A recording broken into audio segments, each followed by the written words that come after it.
More news coming in. In fact, Prime Minister Narendra Modi is speaking as India celebrates its Constitution Day today. एक नई भविष्य की नींव डाली थी।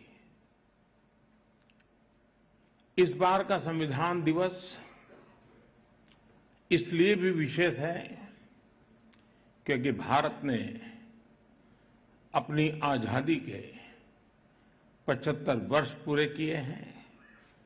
हम सभी अमृत महोत्सव मना रहे हैं। मैं आधुनिक भारत का सपना देखने वाले बाबा साहब आम्बेडकर समेत संविधान सभा के सभी सदस्यों को, सभी संविधान निर्माताओं को आदरपूर्वक नमन करता हूं। बीते 7 दशकों में संविधान की विकास और विस्तार यात्रा में लेजिस्लेचर, जुडिशरी और एग्जीक्यूटिव के अनगिनत लोगों का भी योगदान रहा है। मैं इस अवसर पर देश की ओर से उन सब के प्रति कृतज्ञता व्यक्त करता हूं। साथियों, आज 26/11 मुंबई आतंकी हमले का दिन भी है। 14 वर्ष पहले जब भारत अपने संविधान और अपने नागरिकों के अधिकारों का पर्व मना रहा था, उसी दिन मानवता के दुश्मनों ने भारत पर सबसे बड़ा आतंकवादी हमला किया था। मुंबई आतंकी हमले में जिनकी मृत्यु हुई, मैं उन्हें अपनी श्रद्धांजलि अर्पित करता हूं। साथियों, आज की वैश्विक परिस्थितियों में पूरे विश्व की नजर भारत पर है। भारत के तेज विकास, भारत की तेजी से बढ़ती हुई अर्थव्यवस्था और भारत की मजबूत होती अंतर्राष्ट्रीय छवि के बीच दुनिया हमें बहुत उम्मीदों से देख रही है। एक ऐसा देश जिसके बारे में आशंका जताई जाती थी कि वो अपनी आजादी बरकरार नहीं रख पाएगा, जिसके बारे में कहा जाता था वो बिखर जाएगा, आज पूरे सामर्थ्य से अपनी सभी विविधताओं पर गर्व करते हुए यह देश आगे बढ़ रहा है।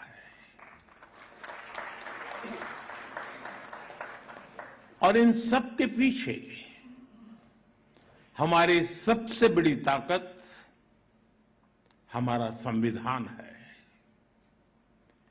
हमारे संविधान के प्रेम्बल की शुरुआत में जो वी द पीपल लिखा है, ये सिर्फ 3 शब्द नहीं है।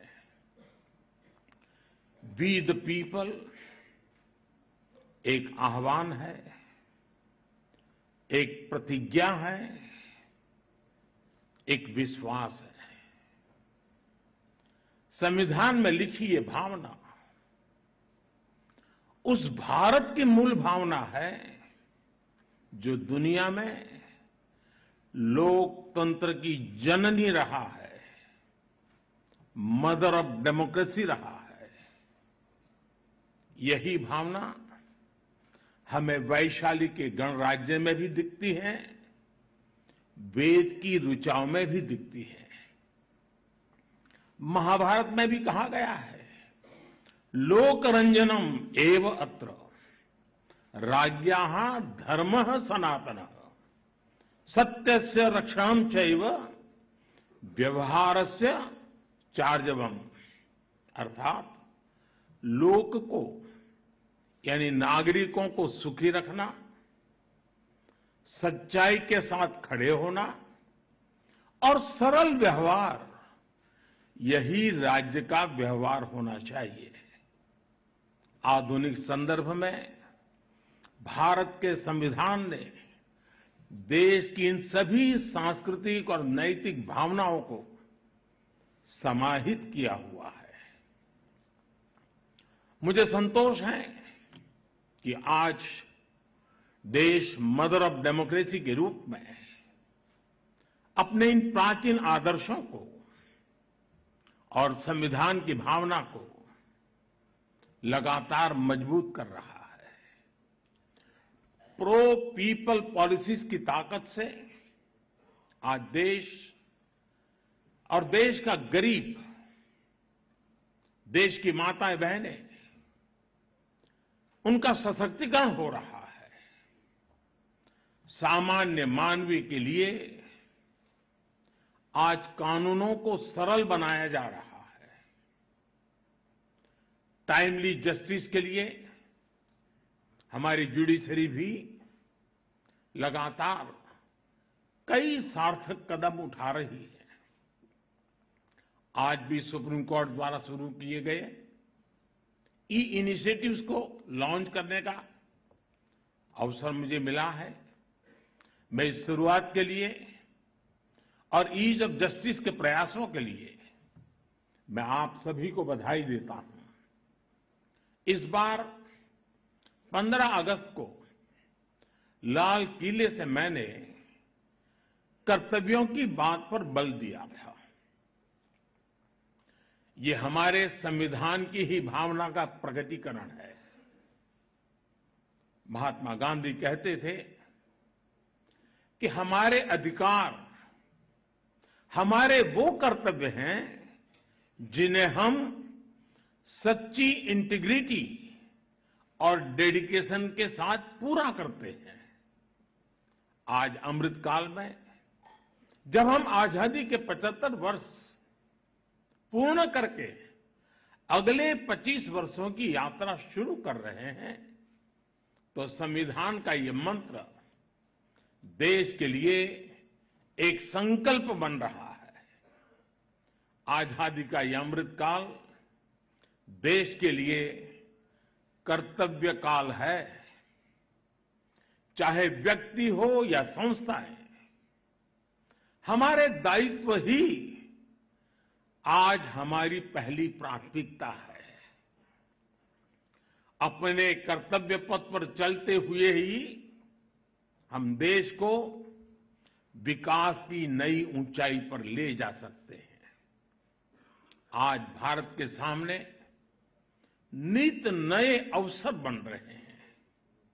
भारत हर चुनौती को पार करते हुए आगे बढ़ रहा है। एक सप्ताह के बाद भारत को G20 की प्रेसिडेंसी भी मिलने वाली है। ये बहुत बड़ा अवसर है। हम सभी टीम इंडिया के रूप में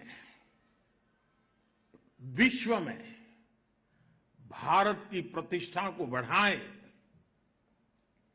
भारत का योगदान विश्व के सामने लेकर जाएं, ये भी हम सभी का सामूहिक दायित्व है। भारत की मदर ऑफ डेमोक्रेसी के तौर पर जो पहचान है, हमें उसे और सशक्त करना है। साथियों, हमारे संविधान की एक और विशेषता है जो आज के युवा भारत में और भी प्रासंगिक हो गई है। हमारे संविधान निर्माताओं ने हमें एक ऐसा संविधान दिया है जो ओपन है, फ्यूचरिस्टिक है और अपने आधुनिक विजन के लिए जाना जाता है। इसलिए स्वाभाविक तौर पर हमारे संविधान की स्पिरिट यूथ सेंट्रिक है। आज स्पोर्ट्स हो या स्टार्टअप्स, इंफॉर्मेशन टेक्नोलॉजी हो या डिजिटल पेमेंट्स, भारत के विकास के हर आयाम में युवा शक्ति अपना परचम लहरा रही है। हमारे संविधान और संस्थाओं के भविष्य की जिम्मेदारी भी हमारे इन युवाओं के कंधों पर ही है। इसलिए आज संविधान दिवस पर मैं सरकार की व्यवस्थाओं से, देश की न्यायपालिका से एक आग्रह भी करूंगा। आज के युवाओं में संविधान को लेकर समझ और बढ़े, इसके लिए ये जरूरी है कि वो संवैधानिक विषयों पर डिबेट्स और डिस्कशंस का हिस्सा बने। जब हमारा संविधान बना तब देश के सामने क्या परिस्थितियां थी, संविधान सभा की बहसों में उस समय क्या हुआ था, हमारे युवाओं को इन सब विषयों की जानकारी होनी चाहिए। इससे उनकी संविधान को लेकर दिलचस्पी और बढ़ेगी। इससे युवाओं में इक्वालिटी और एम्पावरमेंट जैसे विषयों को समझने का विजन पैदा होगा। उदाहरण के तौर पर हमारी संविधान सभा में 15 महिला सदस्य थी और उनमें एक दक्षयानी वेलियाउधन वो महिला थी जो एक प्रकार से वंचित समाज से निकल करके वहां तक पहुंची थी। उन्होंने दलितों, मजदूरों से जुड़े कई विषयों पर महत्वपूर्ण इंटरवेंशंस किए। दुर्गाबाई देशमुख, हंसा मेहता, राजकुमारी अमृत कौर, ऐसे ही और कई महिला सदस्यों ने भी महिलाओं से जुड़े विषयों पर अहम योगदान दिया था। इनके योगदान की चर्चा कम ही हो पाती है। जब हमारे युवा इन्हें जानेंगे तो उन्हें अपने सवालों का जवाब भी मिलेगा। इससे संविधान के प्रति जो निष्ठा पैदा होगी वो हमारे लोकतंत्र को, हमारे संविधान को और देश के भविष्य को मजबूत करेगी। आजादी के अमृत काल में ये भी देश की एक अहम जरूरत है।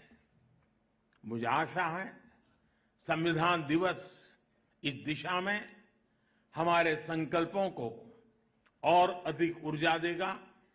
इसी विश्वास के साथ आप सभी का बहुत बहुत धन्यवाद।